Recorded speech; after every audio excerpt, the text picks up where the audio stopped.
Hey viewers, so today I wanted to talk about numbness and paralysis during meditation, along with my experience with astral projection. And so I've been meditating for at least, I would say, 3 years now when I started the self improvement journey. And I realized meditation was an essential part of dealing with the intrusive thoughts in my head and kind of observing them, realizing their pattern, and smartly reacting to them rather than just automatically reacting to them. Um, However, a couple times over the years, or a handful of times, I've experienced this kind of lack of sensation in my body where it usually happens when I do this meditation where I just stare straight ahead. And so it's whatever's object in my point of view. I do this in public or at home, and I just find a point where I want to focus on, and I just stare at it for about 10 minutes. And so I, focus on the breath and just, there's a lot of distractions, especially when you're in public. If I'm at the transit station, there's cars always passing by, buses and people. So it really allows you to just kind of tune that all out and just focus on one point. And when you start to do that, what I notice is my body gets very relaxed. Especially if I'm sitting down, I've had this moments where my legs are numb, my arms are numb, and my physical body feels completely, I guess, paralyzed. Like I can't move it. It's heavy. It's like my brain doesn't have control over it. It's like it's dead. My body's dead. And however, in my mind isn't really active at that moment. It actually quiets down, and it's very still in my mind. My body's very relaxed. My mind's very relaxed, and my breathing is very actually gets slower and slower until I'm just staring straight ahead, and it's like there's nothing that's going on in my head. It's just complete stillness. And it's very peaceful and kind of cool to realize that it's possible to get that kind of state of mind. I remember when I was dealing with lots of anxiety, intrusive thoughts, and compulsions, I always thought to myself, like, man, why doesn't my brain, like, just can it quiet down? Is it that ever possible, or is it just going to be a flood of thinking? What if this happens, or all these negative thoughts about disaster and anxiety. But to realize that, after all this time and practice meditation, that it is possible to just silence the mind and just observe, just be. Don't think about anything, just focus on what's in front of you and just melt into the moment. So that's definitely a cool part of meditation that sometimes I can reach and sometimes I can't. Most of the time there's still that kind of mental chatter that goes on about what I need to get done or what I want to eat, or kind of a little bit of anxiety, but not never to the rate it used to be at, with panic attacks and not being able to handle it. It's just more of a kind of a buzz, because I'm so motivated to accomplish these things and I want to get to some places, and that's why I kind of have that mental chatter going on. But as for astral projection, this is what kind of reminds me of. It's one of those things that I came across when I was doing self improvement, and I decided to try it.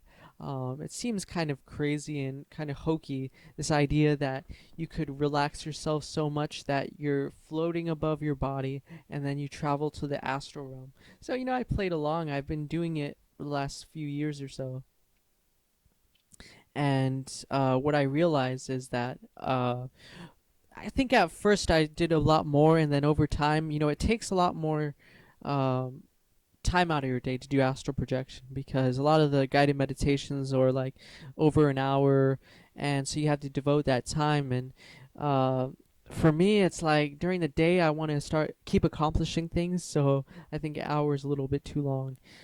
Usually I do it towards the nighttime, but a lot of times I actually fall asleep. So these astral projection meditations are actually really good for sleep because it's like 1 or 2 minutes in, I'm unconscious. I'm just sleeping, and I end up waking up, and the meditation's gone, and I'm like, oh, let's go to bed. But it's a good sleep inducer.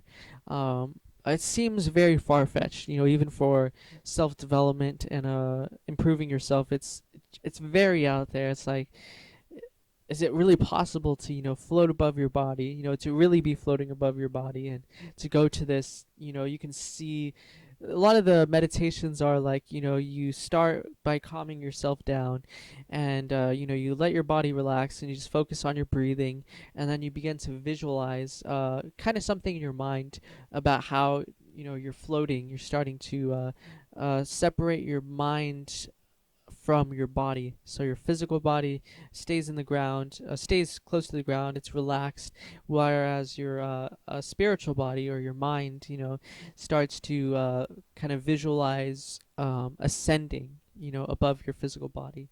And this idea that you kind of visualize your room, and maybe the star, and that's where you go up. You go up into space, and you travel around. I usually, that is when I either fall asleep or I leave off at, um, because that's about maybe 15-20 minutes in of a meditation, and then by that time I'm already dozing off. There was one where I was pretty awake, and that was like around 5-6 o'clock. So I was actually able to get farther with that, and it does very much relax you.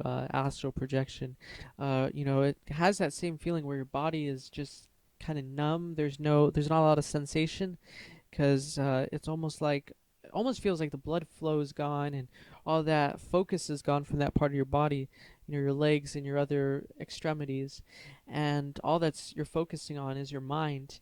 So I guess all that energy and the powers in your head, and that's when you're able to visualize things. I think it kind of works like visualization, where you're not actually floating above your body literally. Like if I were to walk around or move my body, I'm actually moving it. Whereas with this astral projection, a lot of it's in your head, and you're just visualizing it, kind of like when you want to visualize, manifest something, and you visualize what's the future going to look like.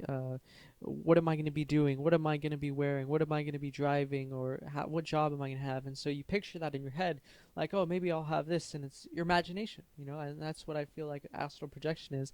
It's you're using your imagination to visualize what your room looks like, which makes sense because you're in your room or your house a lot during the day, and so you can visualize that. You can visualize space or have some sort of idea what it looks like, and so this idea of, I think it's just complete relaxation. You slow your breathing down, and you're not doing anything, and you're using your mind. Um, that's where you're traveling in your mind. It's like a daydreaming or whatnot, and so it's a really cool process. I like the idea because it's very out there and it's very strange. It's I've never heard of it before.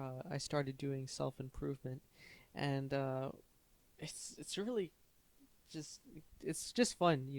Like before, I just get kind of psych myself up, like I'm gonna go to the astral realm, and it's like so mysterious, and there's all this power and energy, and it's great. I love the kind of the, I guess, the act, the fun of it, and but I do think it's relaxing, and I think that has benefits more for myself by quieting my mind down and allowing me to sleep easier by doing these astral projection meditations. And so, yeah, you can check it out on YouTube. There's quite a lot of videos, hour long or stuff. You can devote your time to that. If you want to sleep, it's always a good way to do it.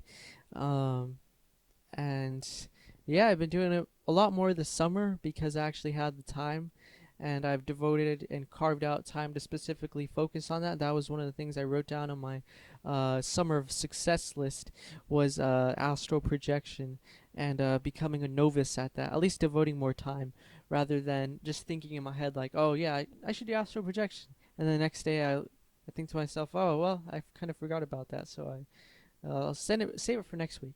But I'm devoting about 2 days a week. 2 days a week. Sorry, the don't want the Manicam to have an error, because then my video is um they can't view it. But yeah, so I would say I'm devoting more time to astral projection, and it's been very fun. But yeah, 2 days a week, Friday, Saturday, and it's at nighttime. Um, and usually I fall asleep after. But that's my experience with astral projection. What I think I've learned, it's called Nibbana, uh, the word for that kind of feeling of detachment to your physical body. But this is Random Stuff with Alex Hughes. Sign off and have a great day.